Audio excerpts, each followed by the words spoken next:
आज के इस वीडियो में आप लोगों का स्वागत है आपके अपने ही YouTube channel you learn classes में।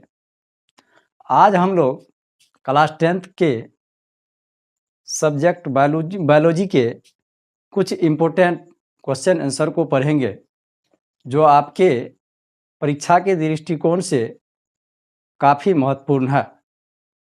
तो चलिए आज का क्लास का शुरुआत करते हैं।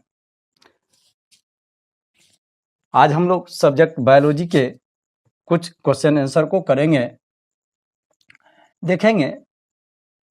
पहला क्वेश्चन है जैव प्रक्रम। क्या है पहला प्रश्न? जैव प्रक्रम क्या है? जैव प्रक्रम। जैव प्रक्रम को हम लोग इंग्लिश में क्या कहते हैं? तो लाइफ प्रोसेस। जैव प्रक्रम को हम लोग इंग्लिश में क्या कहते हैं? तो लाइफ प्रोसेस। जैव प्रक्रम किसको कहते हैं? तो देखेंगे वैसी सारी क्रियाएं जिसके द्वारा जीवों का अनुरक्षण होता है। वैसी सारी क्रियाएं जिसके द्वारा जीवों का अनुरक्षण होता है उसे हम लोग क्या कहते हैं? तो जैव प्रक्रम कहते हैं। यानी क्वेश्चन पूछा जाता है जैव प्रक्रम को परिभाषित करें या जैव प्रक्रम किसे कहते हैं, 2 मार्क्स में पूछा जाता है। तो इनका सही जवाब क्या हो जाएगा? वैसी क्रियाएं जिसके द्वारा जीवों का अनुरक्षण होता है उसे हम लोग क्या कहते हैं? तो जैव प्रक्रम कहते हैं। जीवों का अनुरक्षण का क्या मतलब? तो जीवों का रक्षा होना, जीवों को जीवन जीने के लिए जो आवश्यक होती है तो उन्हीं को कहते हैं जीवों का अनुरक्षण होना। तो वैसी सारी क्रियाएं जिसके द्वारा जीवों का अनुरक्षण होता है उसे हम क्या कहते हैं? तो जैव प्रक्रम कहते हैं। उसके बाद हम लोग आगे बढ़ेंगे अगले प्रश्न की तरफ। अगले प्रश्न में क्या है? पोषण। पोषण को हम लोग इंग्लिश में क्या कहते हैं? न्यूट्रिशन। पोषण को हम लोग इंग्लिश में क्या कहते हैं? तो न्यूट्रिशन। अब देखेंगे पोषण किसे कहते हैं या पोषण को परिभाषित करें। यह भी प्रश्न 2 मार्क्स में पूछा जाता है। तो इनका सही जवाब हो जाएगा वैसा प्रक्रिया जिसमें जीव पोषक तत्वों को ग्रहण करता है और उसका उपयोग करते हैं उसे हम लोग क्या कहते हैं? तो पोषण कहते हैं।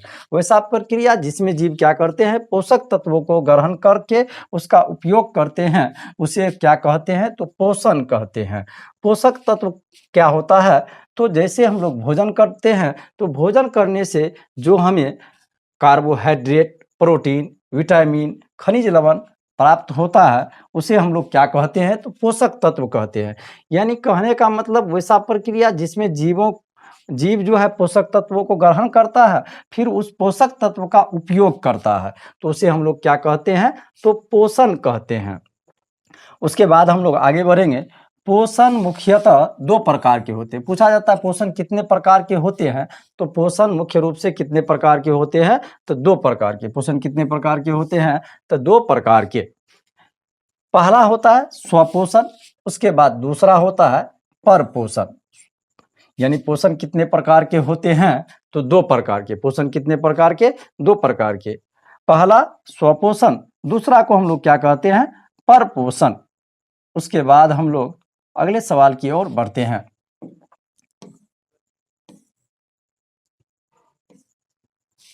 अगले सवाल में देखेंगे है स्वपोषण या इसी को हम लोग स्वपोषी कहते हैं। स्वपोषण या नहीं तो इसी को हम लोग क्या कहते हैं? स्वपोषी।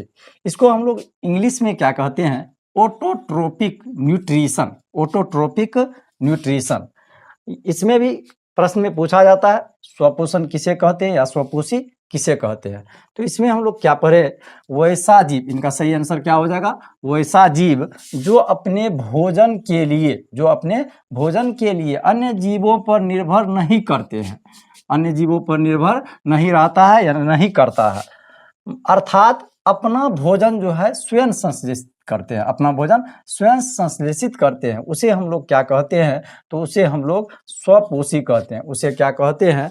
तो उसे स्वपोषी कहते हैं। वैसा जीव जो अपने भोजन के लिए दूसरे जीव पर निर्भर नहीं रहता, अपना भोजन स्वयं संश्लेषित करते हैं अर्थात स्वयं बना लेते हैं, उसको हम लोग क्या कहते हैं? तो स्वपोषी। जैसे स्वपोषी का केवल एक ही उदाहरण होता है सभी हरे पेड़ पौधे।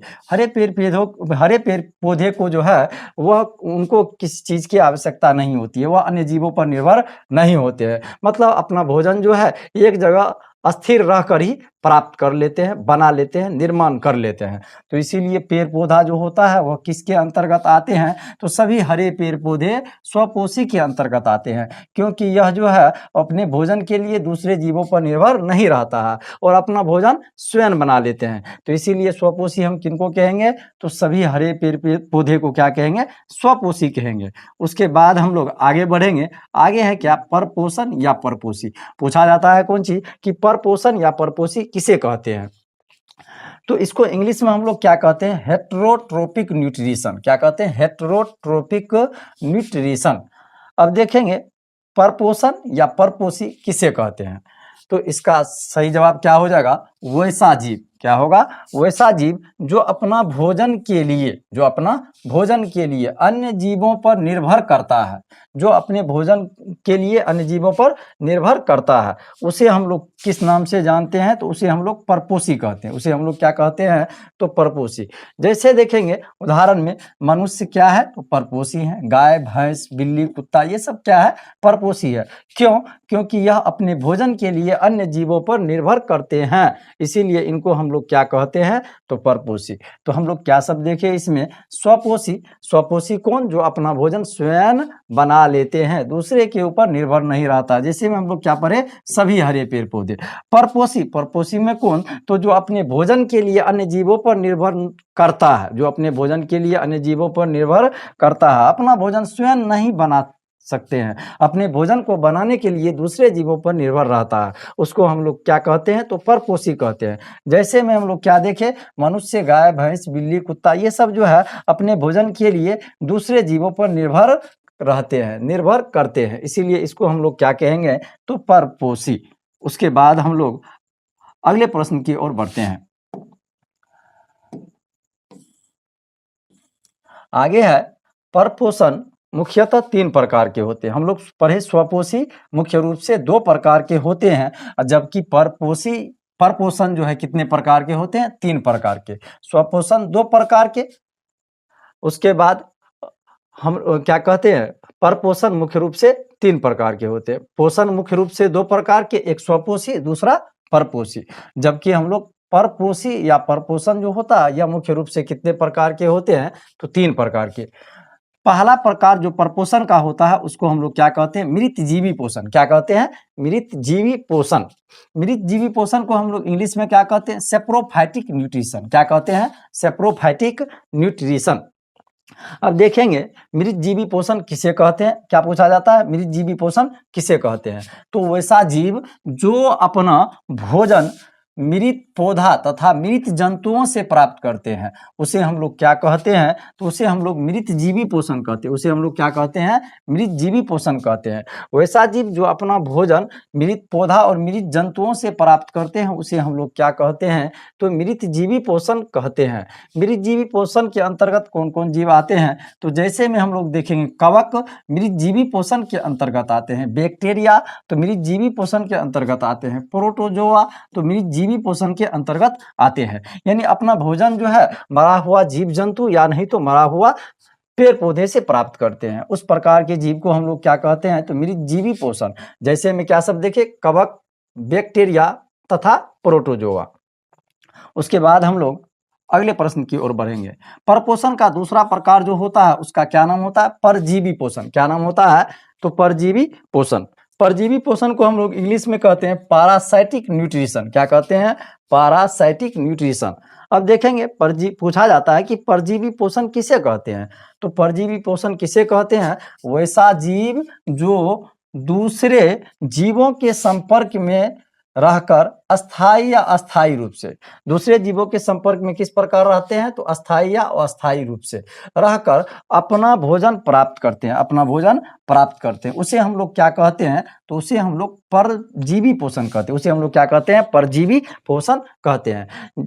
अब देखेंगे परजीवी पोषण के अंतर्गत कौन कौन से जीव आते हैं, तो गोल कृमि, किसके अंतर्गत आते हैं? परजीवी पोषण के अंतर्गत आते हैं। उसके बाद है कौन सी? मलेरिया परजीवी। मलेरिया परजीवी जो है ये परजीवी पोषण के अंतर्गत आते हैं। मतलब वैसा जीव जो किसी जीव के संपर्क में अस्थायी रूप से रहता है या अस्थायी रूप से रहता है और इस प्रकार उस जीव के संपर्क में रहकर अपना भोजन को प्राप्त कर लेते हैं। तो इस प्रकार के जीव को हम लोग किस नाम से जानते हैं? तो परजीवी पोषण के नाम से जानते हैं। जैसे में क्या सब हम लोग देखें, गोल कृमि और मलेरिया परजीवी किस पोषण के अंतर्गत आते हैं? तो परजीवी पोषण के अंतर्गत आते हैं। उसके बाद हम लोग अगले प्रश्न की ओर बढ़ते हैं।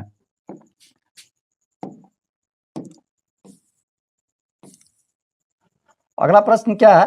परपोषण का तीसरा प्रकार। हम लोग क्या पढ़े थे? परपोषण मुख्य रूप से 3 प्रकार के होते हैं, 2 प्रकार पढ़ चुके हैं और तीसरा प्रकार क्या है? तो प्राणी संपोषण। क्या नाम है? प्राणी संपोषण। अब देखेंगे प्राणी संपोषण को हम लोग इंग्लिश में कहते हैं होलोजोइक न्यूट्रिशन। क्या कहते हैं? Holozoic nutrition. अब देखेंगे पूछा जाता है कि प्राणी संपोषण किसे कहते हैं? वैसा पोषण जिसमें जीव अपना भोजन जो है, जीव अपना भोजन ठोस या तरल पदार्थ के रूप में जंतुओं के भोजन ग्रहण करने की प्रक्रिया। मतलब कौन सी? प्राणी संपोषण के अंतर्गत जो जीव होते हैं वह अपना भोजन किस प्रकार प्राप्त करते हैं? ठोस या तरल पदार्थ के रूप में भोजन ग्रहण करते हैं। उसे हम लोग क्या कहते हैं? तो उसे हम लोग प्राणी संपोषण कहते हैं। उसे हम लोग क्या कहते हैं? तो प्राणी संपोषण कहते हैं। प्राणी संपोषण में क्या होता है? तो जीव अपना भोजन ठोस या तरल पदार्थ के रूप में ग्रहण करते हैं, उसे हम लोग क्या कहते हैं? तो प्राणी संपोषण कहते हैं। अब प्राणी संपोषण के अंतर्गत कौन सा जीव आता है? तो अमीबा और मेढक। ये अमीबा और मेढक प्राणी संपोषण के अंतर्गत आते हैं। इसमें जीव किस प्रकार भोजन प्राप्त करते हैं? तो ठोस या तरल पदार्थ के रूप में भोजन को प्राप्त करते हैं। इसको हम लोग किस पोषण के नाम से जानते हैं? तो प्राणी संपोषण के नाम से जानते हैं। उसके बाद हम लोग अगले प्रश्न की ओर बढ़ेंगे। अगला प्रश्न है प्रकाश संश्लेषण के लिए 4 आवश्यक घटक कौन सा है? मतलब प्रकाश संश्लेषण के लिए 4 आवश्यक घटक जो जरूरी है वह कौन कौन सा है? तो प्रकाश संश्लेषण के लिए 4 आवश्यक घटक में नंबर 1 में आता है पर्णहरित या क्लोरोफिल। पर्णहरित या क्लोरोफिल किसी भी प्लांट्स में, किसी भी पादप में स्वयं पाया जाता है, यानी पादप के अंदर ही पर्णहरित या क्लोरोफिल पाया जाता है। उसके बाद कार्बन डाइऑक्साइड CO2 जिनको हम लोग कहते हैं। तो पर्णहरित क्लोरोफिल पौधा में खुद मौजूद होता है, जबकि कार्बन डाइऑक्साइड इस वातावरण से, इस पर्यावरण से प्राप्त करते हैं। कौन? तो पेड़ पौधा। उसके बाद नंबर 3 में क्या है? तीसरा घटक तो जल। चौथा घटक क्या है? सूर्य प्रकाश। यानी प्रकाश संश्लेषण के लिए पेड़ पौधा में यह 4 चीज चाहिए, उनके बाद जो है प्रकाश संश्लेषण की क्रिया संभव है। क्या क्या? तो पर्णहरित क्लोरोफिल, दूसरा कौन चीज? तो CO2, तीसरा कौन चीज? तो जल। उसके बाद चौथा क्या है? तो सूर्य प्रकाश। चौथा क्या है? तो सूर्य प्रकाश। तो प्रकाश संश्लेषण के लिए कितने आवश्यक घटक है? तो 4 में क्या क्या देखे? तो क्लोरोफिल, CO2, जल और सूर्य प्रकाश। उसके बाद हम लोग अगले प्रश्न की ओर बढ़ते हैं।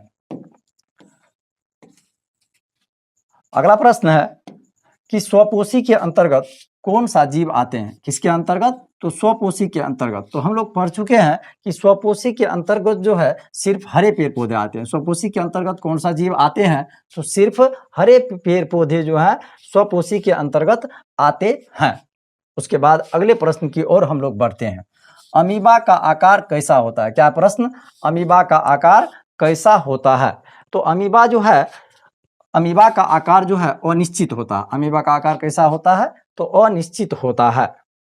अमीबा किस प्रकार का जीव है? तो एक कोशिकीय जीव है। ये भी पूछा जाता है अमीबा किस प्रकार का जीव है?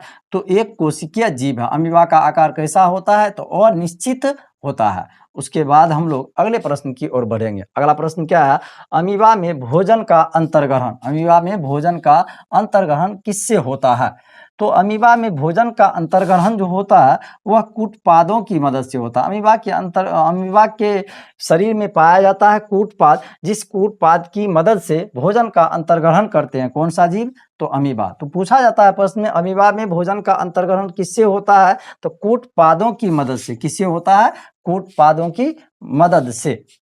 उसके बाद हम लोग अगले प्रश्न की ओर बढ़ते हैं। अगला प्रश्न क्या है? पैरामीशियम का आकार कैसा होता है? किसका आकार? तो पैरामीशियम का आकार। तो पैरामीशियम का जो आकार होता है वह निश्चित होता है। पैरामीशियम का आकार कैसा होता है? तो निश्चित होता है। पैरामीशियम का आकार किस प्रकार होती है? तो चप्पल के समान। पैरामीशियम की आकृति किस प्रकार होती है, या पैरामीशियम का आकार कैसा होता है? तो निश्चित होता है। किस आकार की होती है? तो चप्पल के समान होती है। अमीबा का आकार अनिश्चित, जबकि पैरामीशियम का आकार निश्चित होती है। अमीबा और पैरामीशियम दोनों किस प्रकार के जीव हैं? तो एक कोशिकीय जीव हैं। अमीबा और पैरामीशियम किस प्रकार के जीव हैं? तो एक कोशिकीय जीव है।